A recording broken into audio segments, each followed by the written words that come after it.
할렐루야. 우리 옆에 계신 분들과 한번 인사합시다. 당신이 내 곁에 계셔서 행복합니다. 어떤 분은 행복하지가 않은 것 같아요. 억지로 하시는 것 같아요. 다시 한번 진심으로 한번 끌어안아 주시면서 당신이 내 곁에 계셔서 행복합니다.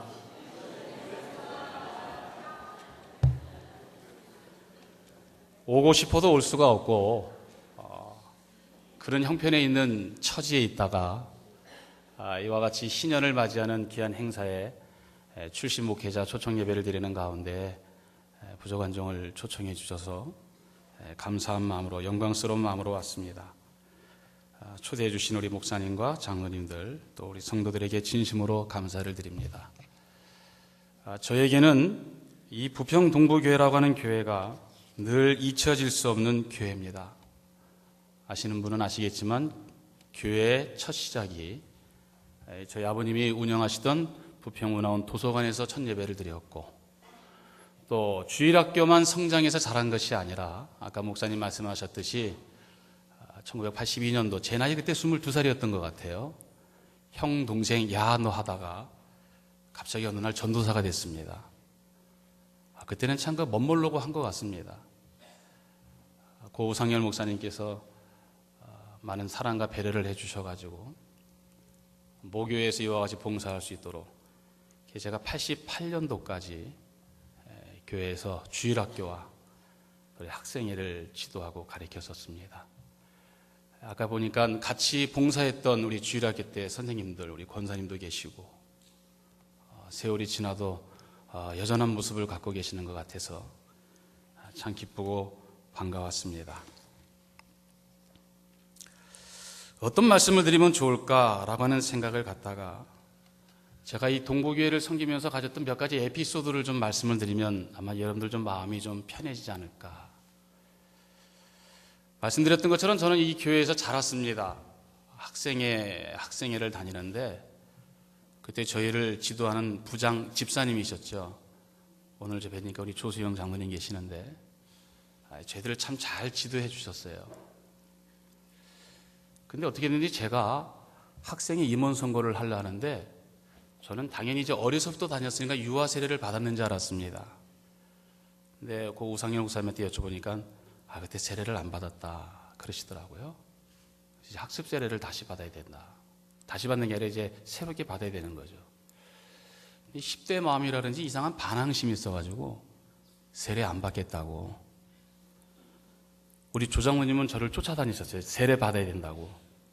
잡아다가 세례를 받게 해주셨습니다. 그때 어린 마음에 그런 말을 했던 것 같아요. 이거 무효라고.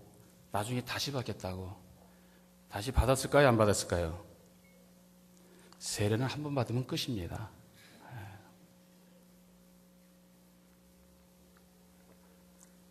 그때 그 일이 없었다고 한다면 오늘의 제가 있었을까? 우리 조장로님 정말 제가 예배 시간에 개인적인 이름을 호명해 죄송합니다만 감사드리고 감사를 드립니다. 저는 이 부평 동부교에서 결혼을 했습니다. 제 기억으로 이 건물을 새롭게 짓고 이제 모든 예식은 본당이 아니라 교육관에서 한다라고 하는 고 우상열 목사님의 원칙 아래 지금 1층에서 예배를 결혼 예식을 드렸습니다. 저하고 같이 살게 된 사람은 아시겠습니다만 저희 동부교회 유치원 선생이었던 윤미희라고 하는 지금의 사모인데 결혼식을 이제 막 앞두고 있는데 목사님이 저를 부르세요. 이전사 잠깐 일로 와봐. 예. 이전사 이따 결혼식 할 때 신랑 먼저 입장을 하고 그 뒤에 신부가 입장하지 않습니까? 신부 입장을 하게 되면은 신랑이 이제 장인어른에게 인계를 받아서 인사를 해서 손을 잡고 와야 되잖아요. 하지 말라는 거예요. 어떻게 전도사가 결혼 성혼도 안 했는데 팔을 잡냐고.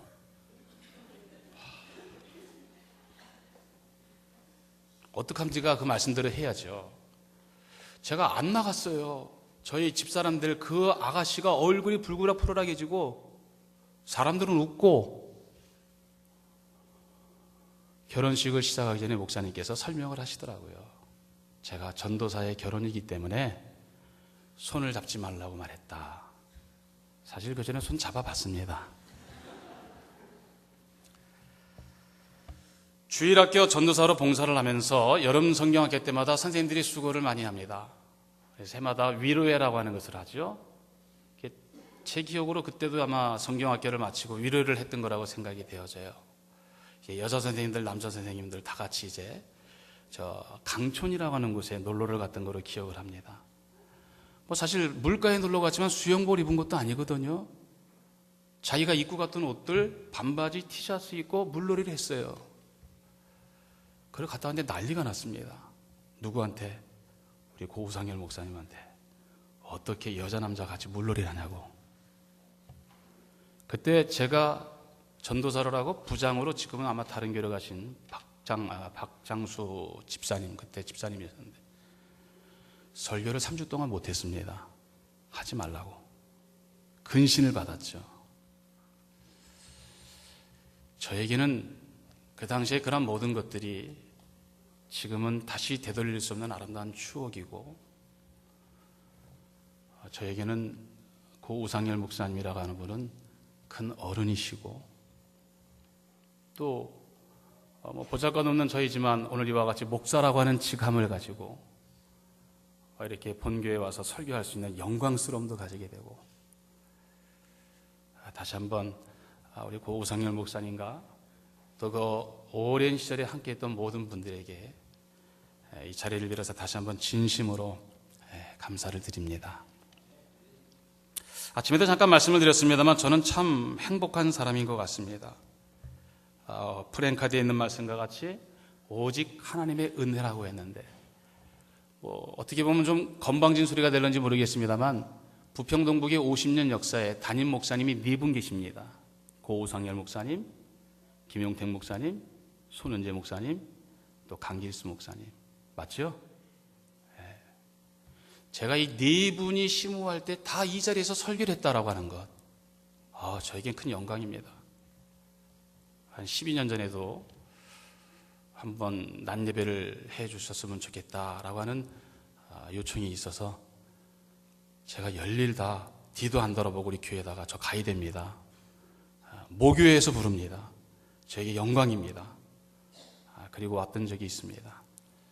그리고 오늘 또 이와 같이 다시금 불러주셔서 다시 한번 감사를 드리고, 50년 역사가 50년으로 끝나는 것이 아니라 이제는 새로운 시대, 또 새로운 역사를 이어간다라고 하는 관점에서 보니까 많은 분들이 바뀌었고, 또 예전에 뵀던 분들은 상당히 좀 노쇠하시고 연로하시고, 그러나 그분들의 기도와 그분들의 헌신과 그분들의 충성이 오늘의 교회를 만들었다라고 하는 분명한 사실들을 우리 교우들은 인식하시고 더 좋은 교회, 더 아름다운 교회, 더 행복한 교회를 만들어갔으면 좋겠습니다. 이제 말씀을 전하겠습니다. 이게 자꾸 이게 목이 자꾸 타네요. 익숙치 않은 자리에 와서 그런지 또 왜 이렇게 저를 뚫어지게 쳐다보시는지.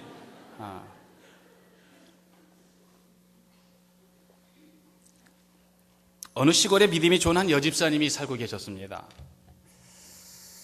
그분에게 송아지 2마리가 생기는 기회가 있었어요. 그래서 이 2마리를 잘 키워야 되겠다. 키워갑니다. 키우다 보니까 하나님의 은혜가 감사한 것 같아요. 그래서 너무 탐스러워서 부인이 남편에게 이런 의논을 합니다. 여보, 하나님께서 우리에게 주신 은혜가 너무 감사한데 이렇게 송아지 2마리도 하나님께서 은혜 가운데 주셨는데 이 1마리는 하나님께 드립시다. 그리고 1마리는 우리가 가집시다. 남편은 사실 좀 마땅치 않았습니다. 그러나 어떡합니까? 부인이 말하니 뭐 그렇게 하지 대답을 했는데, 어느 날 밖에서 나가다 일하던 남편이 뛰어들어옵니다. 그러면서 소리를 외치는 거예요. 여보, 하나님의 송아지가 죽어버렸어. 그 부인이 물어요. 여보, 어떡해. 2마리 중에 1마리가 죽은 것은 안타깝지만 그게 어떻게 하나님의 송아지야? 우리가 언제 정한 적이 있어? 그랬더니 남편이 뭘 했는지 아세요? 아니야, 딱 보면 알아. 그건 하나님의 송아지야. 우리의 송아지는 걱정하지 마. 잘 있어. 이런 이야기를 하더래요. 우리가 흔히 하는 말로 귀에 걸면 귀걸이고 코에 걸면 코걸이라고 하는 말이 있습니다. 그 예화 속에서 제가 여러분들에게 말씀을 드리려 하는 것은 사람들은 누구나 다 자기에게 유리한 대로 또 자기에게 만족을 주는 대로 해석을 하고 그렇게 살아가고 있다고 해도 과언이 아닙니다. 그렇죠, 여러분들? 사람들은 대개 두 가지 성향을 가졌다라고 어떤 분이 분류를 하더라고요. 첫째로 자기지향적인 인간이 있다. 자기중심적인 거. 극단적인 이기적인 마음을 갖는 사람이죠. 모든 것을 자기에게 초점을 두고 있는 사람입니다. 스스로 자기 만족과 자기 도취에 빠져 살아가는 스타일이라고 말할 수 있습니다. 두 번째는 환경지향적인 사람이 있습니다. 말 그대로 외적인 환경에 의해서 지배가 되어지고 주도되어지는 사람입니다. 자기가 원하는 것이 잘 될 때에는 자기 과시에 빠집니다. 그런데 뭔가 남이 하는 것을 자기가 하지 못하면 소외가 되는 것 같고 자존심이 상합니다. 환경 따라 변하는 사람이 있어요. 여러분들 한번 여쭤볼까요? 여러분들은 어떤 사람인 것 같아요? 여러분들은 어떤 유형의 사람인 것 같습니까? 우리는 사실 자기지향적도 환경지향적도 아닙니다. 왜? 우리는 하나님을 믿는 사람들이기 때문에. 그렇기 때문에 어떤 사람이 되어야 될 것인가? 따라합시다. 신앙지향적인 사람. 우리는 어떤 사람이 되어야 됩니까? 그렇습니다. 여러분들 모든 것들을 하나님을 바라는 신앙의 관점에서 이해하고 판단하는 기준을 가지고 살아가는 사람이 되어야 된다는 것이죠. 우리가 이 세상의 삶을 살아갈 때 무언가의 기준이 있어야 합니다. 기준이 없으면 혼란합니다. 갈등이 생기고 분열이 생기고 문제가 생깁니다. 모든 게 다 기준이 있어요. 학교에서 조회를 할 때 줄을 세울 때도 기준을 세웁니다. 군대에서 훈련받는 군인들도 뭔가 전열을 쌀 때는 기준이 있어요. 기준이 있어야 모든 것들을 다 조화롭게 완성을 시킬 수 있다는 것이죠. 삶도 마찬가지예요. 우리가 이 세상을 살아가는 삶도 무언가의 기준이 있어야 합니다. 되는 대로 살자, 하는 대로 살자, 가는 대로 가자. 좋을 수 있죠. 자유함이 있을 수 있죠. 그러나 그겐 질서가 없습니다. 좋은 열매를 거둘 수가 없다라는 것이죠.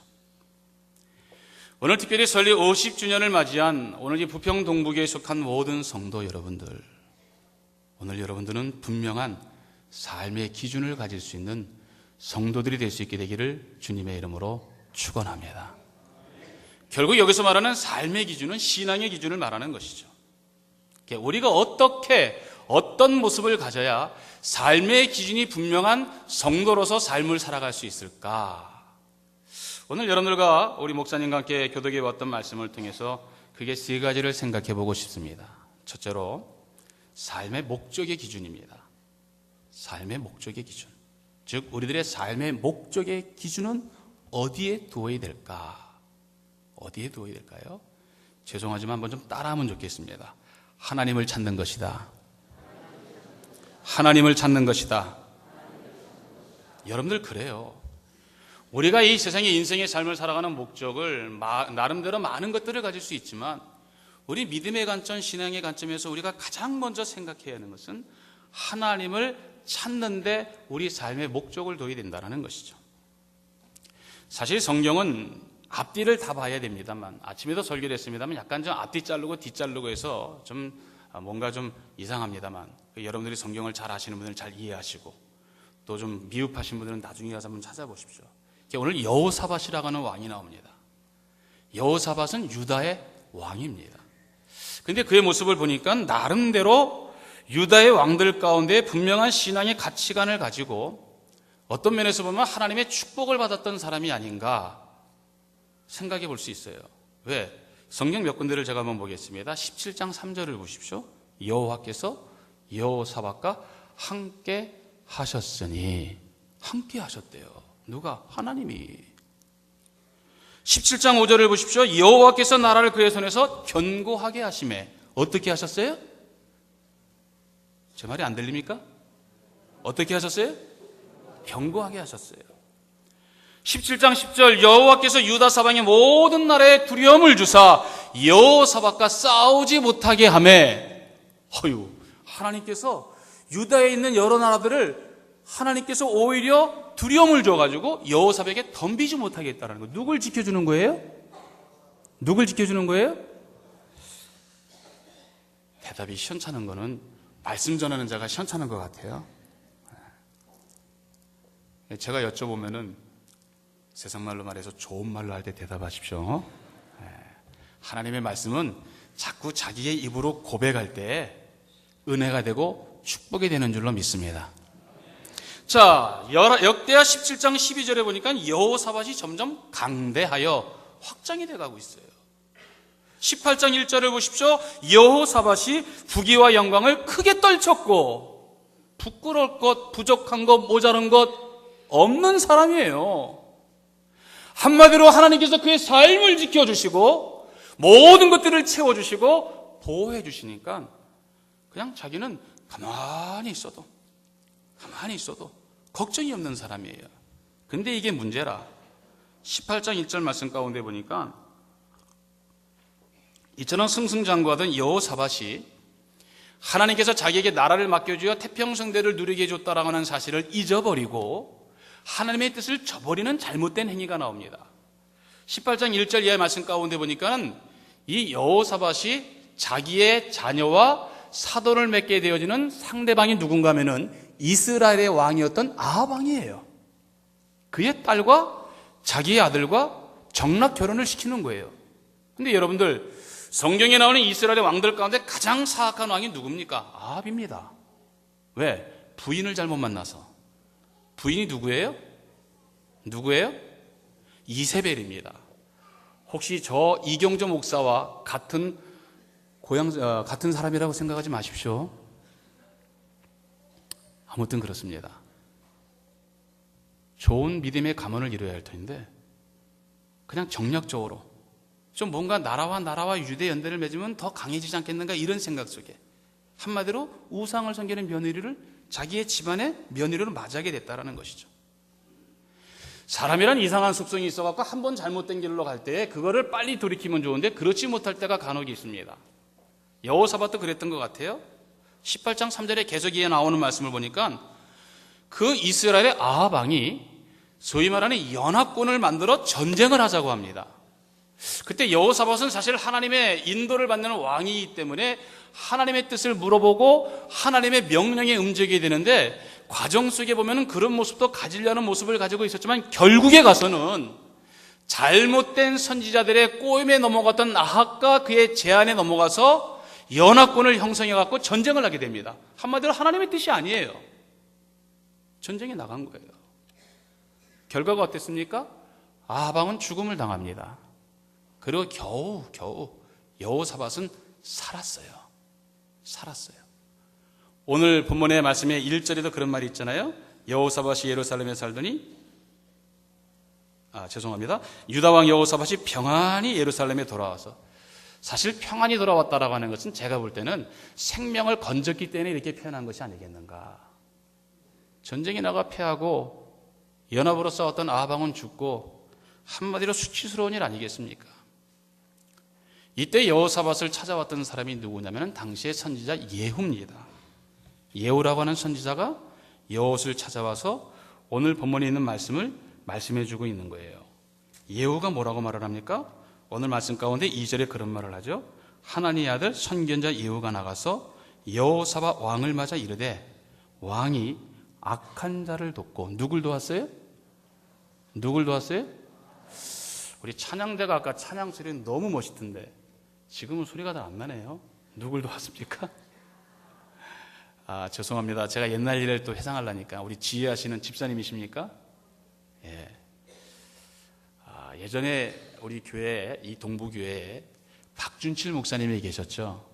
저는 그분을 보는 것 같아요. 머리도 탁 이러고 그냥 지휘를 하는데 열정적으로 하시고 그분이 생각나더라고요. 아무튼 그렇습니다. 자, 누구를 도왔습니까? 좋은 일이에요, 나쁜 일이에요? 잘한 일이에요, 잘못된 일이에요? 잘못된 일 아닙니까? 또 뭐라고 말해요? 여호와를 미워하는 자들을 사랑하는 것이 옳으니까. 하나님을 미워하는 자들을 사랑했다 그랬어요. 하나님을 대적하는 자들을 사랑했다라는 거예요. 잘한 일이에요, 못한 일이에요? 못한 일이죠. 예후가 말하지 않습니까? 2절 후반절을 보십시오. 그러므로 여호와께로부터 진노하심이 왕에게 임하리이다. 하나님을 좇지 않으니까 하나님의 진노가 임하게 될 것이다라는 것이죠. 그런데 재미있는 것은요, 만약에 여기서 끝났다고 한다면 여호사밧은 우리 신앙의 모델이 될 수 없습니다. 근데 3절 말씀에 반전이 됩니다. 3절을 보십시오. 그러나 우리 3절 말씀을 다 같이 한번 볼까요? 3절 말씀 다 같이 봅니다. 시작.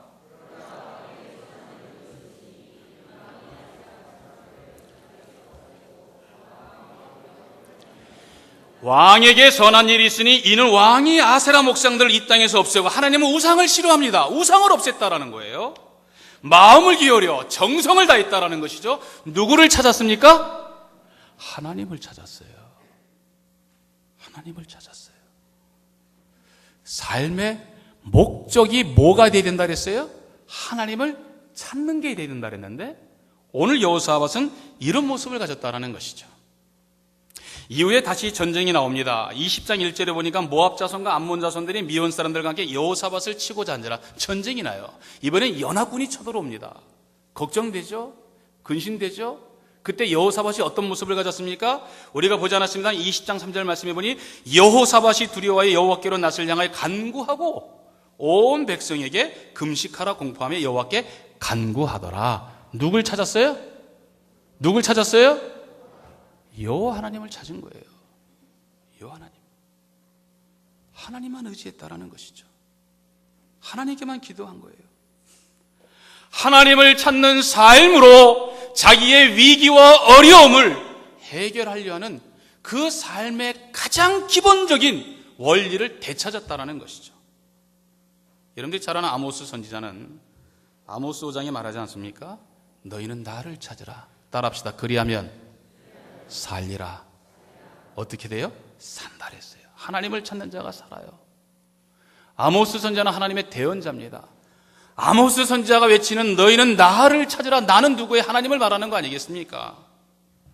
우리가 살아가는 이 삶의 문제 현장 가운데에서 어려운 일을 당하고 힘든 일을 당하고 내가 어찌 감당할 수 없는 일을 만날 때마다 그 삶의 현장 속에서 하나님을 찾고 하나님을 만나고 하나님을 통해서 문제를 해결하는 삶의 모습, 이것이 바로 우리 성도들의 삶의 기준이 되어야 된다는 것이죠. 사람마다 책을 선택해서 읽을 때 여러 가지 종류가 있습니다. 방법이 있죠. 작가가 유명하다든가 소위 말하는 베스트셀러라든가. 근데 저도 그렇습니다만 가끔 책 제목만을 보고 책을 선택할 때가 있어요. 작년에 제가 책을 좀 보기 위해서 찾는데 제목이 딱 마음에 들더라고요. 제목이 뭔가? 삶은 속도가 아니라 방향이다. 삶은 속도가 아니라 방향이다. 그 책을 보기 위해서 이렇게 해보니까 소개하는 글이 있는데 그 책의 내용에 이런 글이 있어요. 삶이란 표지판 없는 낯선 길을 걷는 것과 같다. 가끔은 생각지도 못한 벽에 가로막히기도 하고 장애물이 나타나 걸려 넘어지기도 하며 생각지도 못한 일로 상처를 받기도 한다. 누구나 실수를 하고 실패를 경험하며 시행착오를 겪는다. 그럴 때마다 우리가 해야 할 일은 다시 일어난 목표를 향해 달리는 것이지 삶에 쫓긴 나머지 제 페이스를 잃고 흔들리며 방황하는 것이 아니다. 따라서 방향만 분명하다면 힘들 때 잠시 멈춰 쉬어도 좋다. 중요한 건 속도가 아니라 방향이다. 저는 그 방향을 목적으로 생각해 봤어요.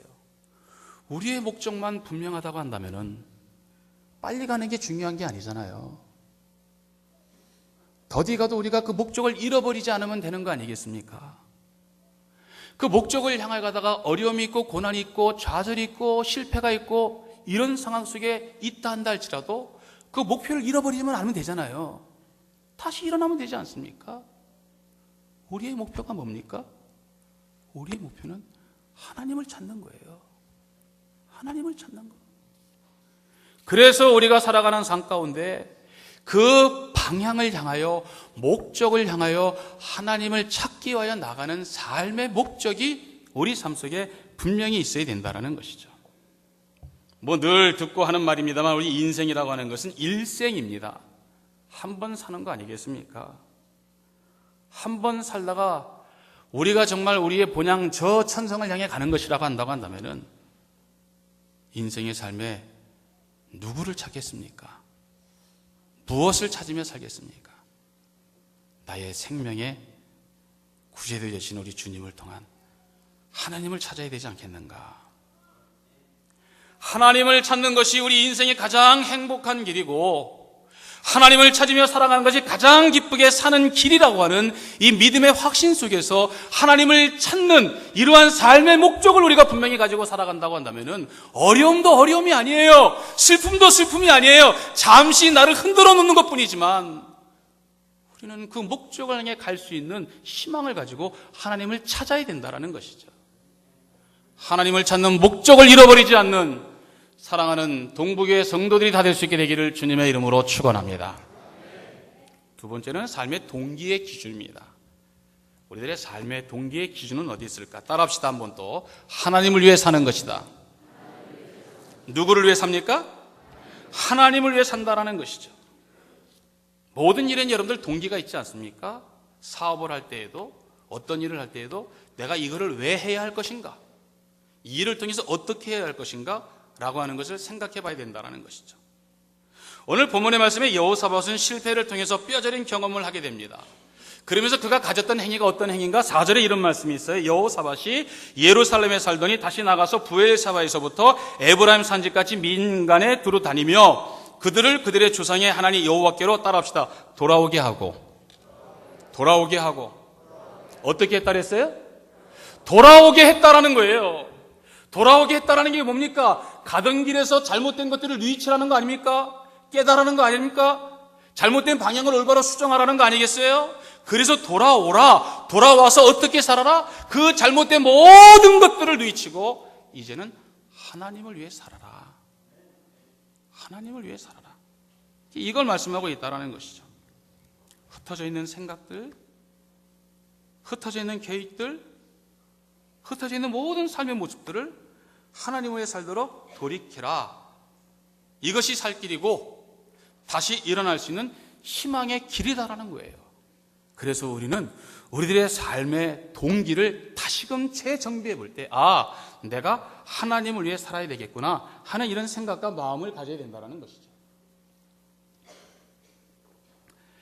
장로교 소요리 문답 제1문 안에 사람의 제일 되는 목적이 뭐냐? 뭐라 그래요? 하나님의 영광을 위하는 것이다. 영화롭게 하고 즐거워하고 하나님의 영광을 위하는 것이다. 그래요. 하나님을 위해 사는 겁니다. 제 얘기를 좀 드리겠습니다. 또 궁금해하시는 분도 계실 것 같고 일일이 말씀을 드리기도 어려울 것 같고 기회가 있어서 한번 말씀을 드립니다. 저는 말씀드렸던 것처럼 이 교회에서 주일학교 학생의 청년회를 자랐습니다. 또 하나님의 은혜 가운데 전도사가 돼가지고 82년부터 84년까지 사역을 했습니다. 담임 목사가 교체가 되면서 이러저런 상황 속에서 임지를 떠나게 되었는데 마침 같은 지역에 있는 부평 화랑교회에서 전도사로 왔으면 좋겠다. 청빙이 왔습니다. 그 교회를 갔습니다. 제가 부평 화랑교회에서 88년도부터 95년도까지 정말 신학교를 다니면서 전도사, 강도사, 또 선임 부목사까지 7, 8년을 섬겼습니다. 사실 그동안에 갈등이 좀 많았죠. 왜? 부교육자를 하다 보니까 임지를 어떻게 하면 좋을까? 그때 제가 자주 찾아뵀던 분이 고 오상열 목사님입니다. 저에게는 아버지 같은 분, 할아버지 같은 분이니까 늘 어려울 때마다 의논을 하고 도움을 구하고 또 저에게 많이 도움을 주셨던 분이에요. 한 번은 인사를 하러 왔는데 목사님이 저한테 그러더라고요. 그때는 아마 전도사 시절이었던 것 같아요. 이전사 목사님이 설교 자주 시켜? 사실 전도사를 누가 설교를 시킵니까? 쭈삣쭈삣하니까 잘 안 시키는구먼. 그랬더니 그 자리에서 전화를 거세요. 지금도 고인이 되셨습니다만 고 유인태 목사님에게, 유 목사, 우리 이전사 설교 좀 많이 시켜. 훈련 받아야 돼. 저게 얼마나 고마운 줄 몰라요. 또 그분이 떠나셨죠. 아무튼 이런 세월을 지나는 가운데 93년도인가 아마 되었던 것 같아요. 동부교회에서 저를 가르쳐줬던 아주 제가 기억나는 분이 두 분이 계신데, 한 분은 미국에 가신 김항철 목사님이시고, 우리 선교사님하고 이름이 헷갈리네요. 김한길 목사님, 죄송합니다. 아침에 일부 예배 때도 내가 우리 혜정집사 이름을 헷갈렸는데, 김한길 목사님이시고, 또 한 분은 서울의 은평교회에서 심하는 신경선 목사님이십니다. 저희를 지도하시고 우리 교회에서, 동부교회에서 부목사를 하셨던 분인데, 93년도 언젠가 그분을 찾아갔어요. 인사를 하러 갔더니 저한테 그런 말씀을 하세요. 이 목사, 우리 교회로 오게, 나를 좀 도와주게, 우 목사님도 자네 이야기를 하고 내가 좀 자네를 같이 있으면서 가르치고 함께 있으면 좋겠네, 이러시더라고요. 전 사실 신경선 목사님 상당히 좀 어렵습니다. 아시는 분은 아시지만 성경이 보니 상당히 깐깐하신 분이거든요. 근데 뭐 또 저를 이렇게 배려해 주시니까, 오라니까 가야지 어떡합니까? 또 죄송합니다. 부평에서 서울로 가는데,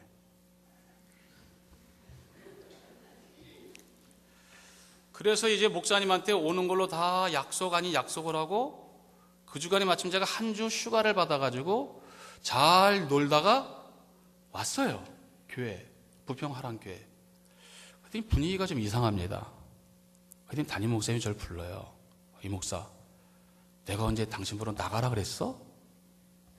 예? 아니, 이 목사가 지금 딴 교회를 간다니까 내가 내보내는 것 같잖아. 그래서 목사님 그게 아닙니다.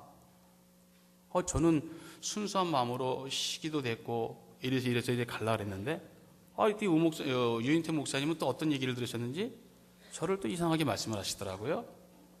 그러면서 저한테 이야기하시기를, 그냥 여기 있어. 화랑교에 있으라는 거예요. 이거 어떻게 할 것인가 고민을 하고 있는데, 지금은 장로님이 되셨습니다만 그 당시에 안수집사 한 분이 계신데 저한테 오시더니, 이 목사님 뭘 서울로 갈라 그래, 우리 교회에서 개척해가지고 저 연수동에다가 지교회 질 건데 가지마, 이러시더라고요. 제가 그래가지고 신경선 목사님한테 다시 찾아가가지고 무릎을 꿇고 2시간을 빌었습니다. 목사님 잘못했습니다. 못 올 것 같습니다. 목사님은 나름대로 또 저를 배려해 주셨는데 아마 속상하셨던 것 같아요. 겨우겨우 목사님은 그래 알았어, 그런 말씀을 안 하시고 사모님이, 이 목사 나중에 다시 하자, 그래서 내가 돌아왔던 적이 있습니다. 아무튼 이제 부평 동부 화랑교회 그냥 남게 됐어요. 그래가지고 어떻게 은혜 가운데 교회에서 이제 한창 연수동이 붐이 일어나면서 지교회를 지차는 얘기가 나와가지고 저를 파송하기로 했습니다. 그래서 제2교회를 만들겠다는 계획을 가졌던 것 같아요. 그래서 저한테 상당한 액수의 헌금까지도 주셨어요. 그래서 저는 꿈이 부풀어 있죠. 이제 나도 개척하는구나. 여러분들 부목사 생활하시는 분들한테 물어보십시오. 제일 소망하는 게 뭔가? 담임 목사예요. 담임 목사. 그래가지고 연수동에 가서 땅도 샀어요. 한 필지를 사가지고 마침 그 건축하시는 안수집사님을 통해 가지고 설계도까지 다 뽑았어요. 이제 뭐만 하면 되느냐? 공사 시공만 시작하면 됩니다. 나름대로 교회에서 앞으로 어떤 대우를 해주겠다라고 하는 어떤 약속까지도 받았어요. 그래가지고 있는데 이게 웬일입니까? 철떡같이 믿었던 그 안수집사 건축하시는 분께서 병원에 갑자기 입원을 하세요. 입원을 하셔갖고 이야기를 들으니까는 이게 죽느냐 사느냐 문제래요. 종양이 악성이 생겨가지고 한치 앞을 알 수 없다라는 거예요. 그러다가 다행스럽게 감사하게도 악성은 아니고 수술을 해가지고 이제 회복이 되면 된다라고 하는 그런 결론이 되었습니다만, 저는 어떻게 했어요? 나는 그분만 바라보고 있는데, 왜? 그분이 공사를 시작해야 되는데 땅까지 다 사놓고 교회에서는 개척한다고 다 얘기돼 있고, 고민 안 되겠습니까 여러분들? 물론 제가 돈이 많으면은 그 집사님의 손을 빌지 않고서도 할 수 있겠지만 그렇지 못한 그런 시기였거든요. 저는 그냥 기도하는 것밖에 없죠. 하나님, 저 집사님 빨리 낳게 해주세요. 낳게 해주세요. 뭐 나도 뭐 한두 달 뭐 날 수 있는 게 아니고, 그러다 보니까 한 달 지나고 두 달 지나고 그런 가운데 새 95년도가 되었어요. 전 늘 생각이 그냥 우리 집사님 언제 빨리 이거 일어나서 짓나 그 생각만 하고 있는데, 목사님이 저를 부르세요. 이 목사, 서울에 있는 교회 가서 설교 한번 하고 오게. 저는 전혀 알지도 못하는 교회인데, 아마 지금의 교회인데 그 교회 임시당회장이 우리 고 유엔팀 목사님하고 신학교 동창이래요. 누구 좋은 사람이 있으면 소개해달라. 그러니까 아마 사람이 없으니 저한테 가라는 거예요. 그래서 저는 그 교회 갈 때 솔직히 부임 청빙 그런 생각은 없이, 사실 그렇잖아요. 설교 한번 해볼 수 있다는 게 얼마나 좋아요. 저도 오늘 설교해 준다 해서 온 거예요. 사실은 설교할 수 있도록 해준다 해서 그 교회를 갔습니다. 가서 저는 부담이 없으니까 이렇게 어쩌저쩌게 하고, 규모는 이렇게 큰 교회는 아닌데 자기 건물 갖고 있고 조직교회고 개척교회 하려는 저가 생각할 때는 완전히 이거는 금상첨화죠. 근데 어쨌든 간에 그런 생각 없이 설교를 하고 돌아왔는데, 그 다음 주에 지금의 교회 장로님 두 분이 저희 부목사 사택을 찾아오셔가지고 목사님 저희 교회 오셨으면 좋겠습니다 이러더라고요. 그때 저는 아차라는 생각이 드는 거예요. 아차. 왜? 개척을 해야 되느냐? 가야 되느냐? 이게 고민이 되는 거예요. 사실은 저희 집사람은 반대했습니다. 당신 개척한다고 기도하고 교회에서 지금까지 이렇게 후원했고 그런 계획 속에 진행해 왔는데 어떻게 갈 수가 있어요? 그러더라고요. 제가 그랬죠. 사도 바울도 전도하다가 유라굴라 강풍을 통해서 방향을 바꾼 적도 있는데, 근데 제가 혼자 결정한 문제는 안 되고, 제가 그 당시에는 우상열 목사님도 안 계시고 또 신경성 목사님을 찾아가자니 아직도 저한테 노임이 덜 풀린 상태고, 제가 그래도 존경하시는 분 가운데 한 분이 누구냐면은 저 인천 수봉산에 가면 수봉산 교회라고 있습니다.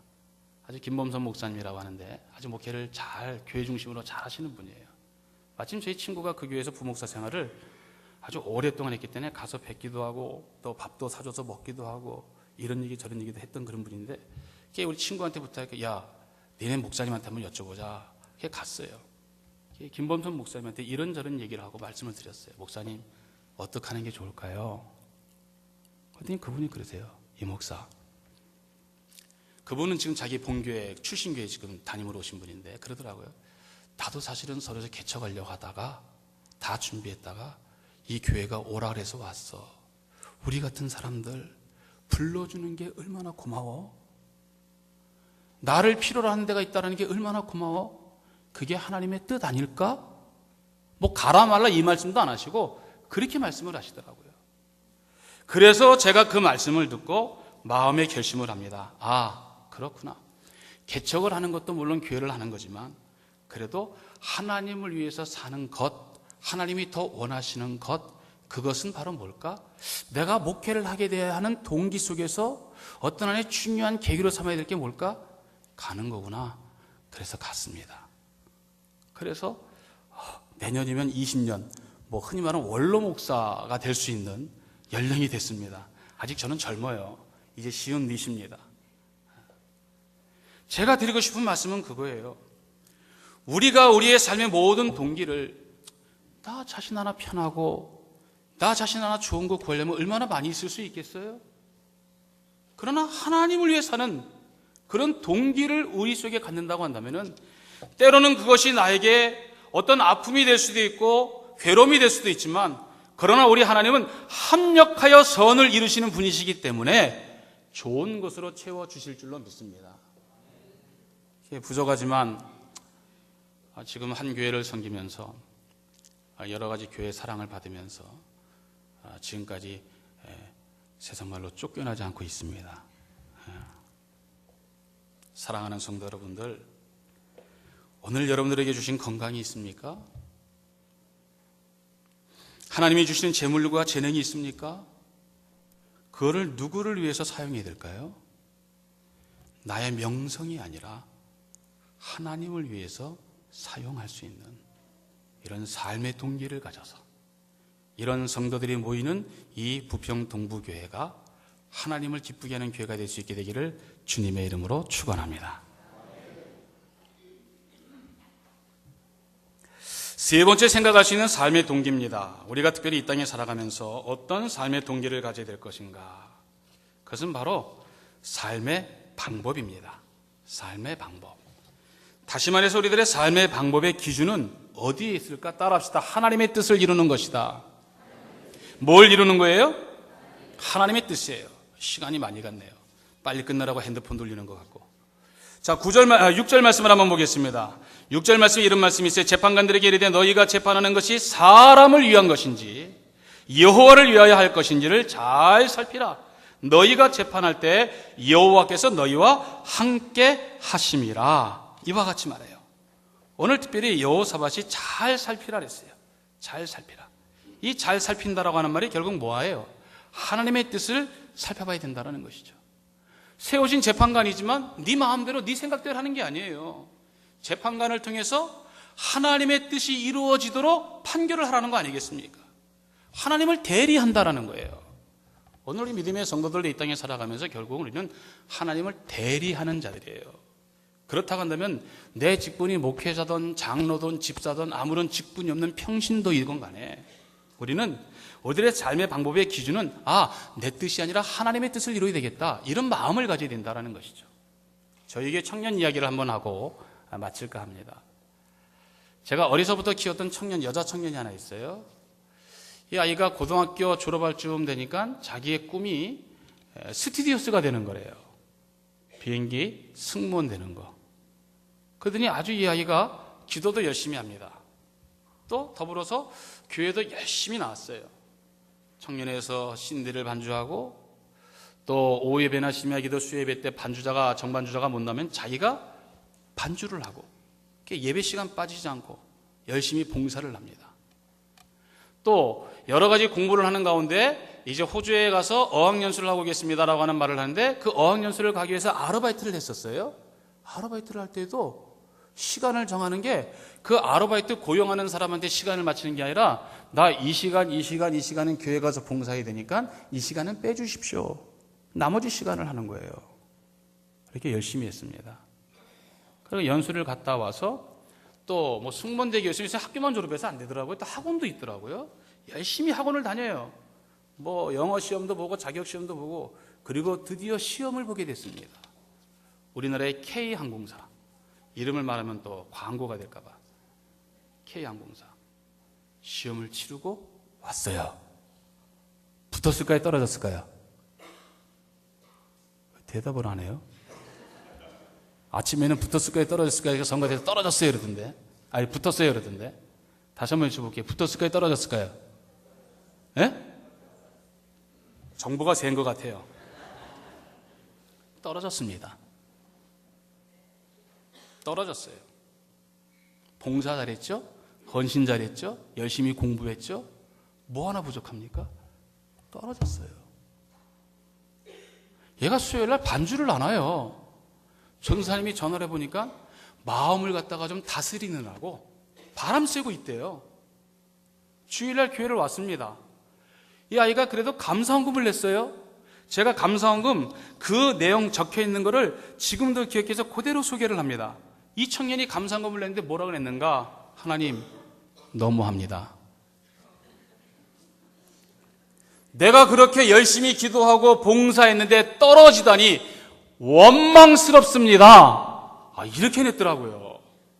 저는 봉투를 받아봐도 감사 내용에 그런 내용은 처음 봤어요. 목사님 그런 거 받아보신 적 있어요? 참 난감합니다. 사실 그렇잖아요. 저도 속이 쓰린데 걔는 얼마나 쓰리겠어요. 본인은. 그래서 목사니까 어떡합니까? 불러다가 또 위로를 해야죠. 이름이 성은인데, 야 성은아, 속상하지만 너 인생 끝나는 거 아니잖아. 이제 시작인데. 한 번 떨어진 거 경험이고, 사실 남이니까 이렇게 말하지 본인은 그게 아닌데, 그렇게 얘기를 합니다. 그러면서 제가 기도하는 가운데 하나님께서 제게 주신 깨달음이 있어요. 야, 내가 너희들한테 응답해 줄 때 너희는 거래하냐? 무슨 말이에요? 여러분들 잘 생각해 보십시오.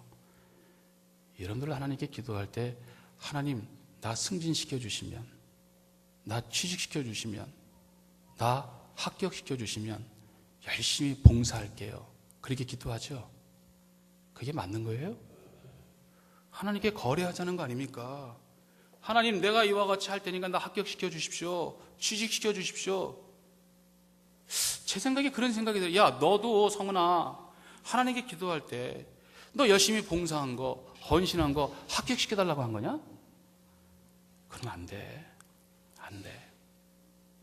합격의 유무는 떠나서 내가 이 땅에 살아가는 삶의 동기가 하나님을 위해 사는 삶이다 라고 하는 고백을 가지고 봉사하고 헌신하고 충성할 때 하나님께서 만나와 메추라기를 내려주시고 반석을 통해 우리에게 물을 주시듯이 우리의 필요를 채워주시는 거 아니겠느냐. 그러니까 성은아, 이제 우리 기도를 바꾸자. 하나님께서 하나님을 위해서 사용될 수 있도록 나를 인도해 주옵소서. 그렇게 위로하고 격려하고 다독여 줬습니다. 그리고 나서 그 후에 이번에는 K항공사가 안 됐기 때문에 A항공사 시험을 봤습니다. 붙었을까요? 떨어졌을까요? 붙었습니다. 할렐루야. 제가 그 친구를 볼 때마다 놀려요. 야, 너는 참 좋겠다. 돈 받고 해외여행도 하고. 제가 걔한테 그래. 야, 목사님이 니네 A항공사를 타고 갈 때 네가 마침 그 비행기에 탑승을 해가지고 내가 바로 이코노미석 좌석을 가졌더라도 퍼스트 클래스로 바꿔주면 좋겠다. 그런 날이 있을지 혹시 압니까? 있을 수 있거든요. 빈자리가 있으면 이쪽에 있는 분들 데려가거든요. 모셔가거든요. 그렇습니다, 여러분들. 제가 드리고 싶은 말은 그거예요. 우리가 어떤 일을 할 때 이 일이 과연 나를 기쁘게 하고 나에게 유익한가라고 생각할 때가 많습니다. 세상의 사람들의 기준이고 관점입니다. 그러나 우리가 가져야 되는 관점과 기준은 뭐예요? 내 기쁨과 내 즐거움이 아니라 하나님의 뜻을 이룰 수 있는 마음을 가져야 된다는 것이죠. 이것이 우리들의 삶의 기준이 될 때 흔들리지 않는 든든한 믿음이 될 수 있는 거 아니겠습니까? 아무리 많은 돈과 명예와 권력이 온다 할지라도 그 일이 하나님의 뜻이 아니라고 할 때 과감하게 아닙니다라고 할 수 있는 이런 모습들이 우리에게 있어야 되지 않습니까?